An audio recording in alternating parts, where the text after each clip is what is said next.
C'est parti pour une semaine de lecture avec moi. Cette semaine, j'ai terminé Un duel avec le Seigneur Vampire et j'ai commencé le premier tome de Witch and God. Je vous en parle tout de suite. Lundi, j'ai continué Un duel avec le Seigneur Vampire d'Elise Kova chez éditions Big Bang. Je ne vais pas vous refaire le résumé pour la 3e fois, mais vous pouvez le retrouver dans mes vlogs de Une semaine de lecture avec moi, semaine 45 et semaine 46. Je peux vous dire que ce tome est l'un de mes tomes préférés avec le pacte avec le roi elfe, car ce sont des créatures surnaturelles que j'adore.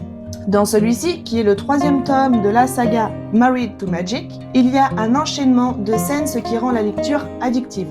Un univers riche et bien construit, avec des clins d'œil sur les 2 tomes précédents et le tome suivant. Les thématiques, telles que les vampires, la magie, malédiction, les quiproquos entre humains et immortels, rituels de sang et enchantements sont incroyablement bien imaginés et magnifiquement bien développés. J'ai tout simplement adoré ce tome.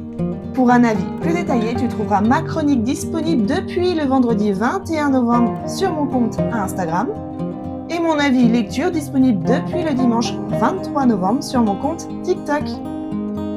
Vendredi, j'ai commencé le premier tome de Witch and God de Liv Stone chez les éditions Hachette.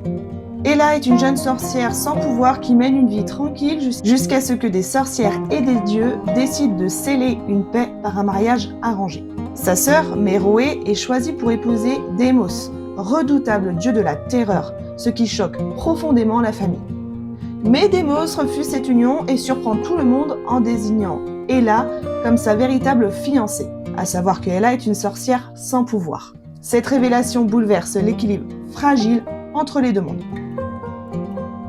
J'aime bien cette lecture où l'alliance entre sorcière et dieu, 2 êtres très différents, crée une tension intéressante et un fort déséquilibre en enjeu prometteur. L'auteur propose une ambiance captivante, animée par des personnages charismatiques et des péripéties surprenantes, ce qui rend l'histoire agréable à suivre.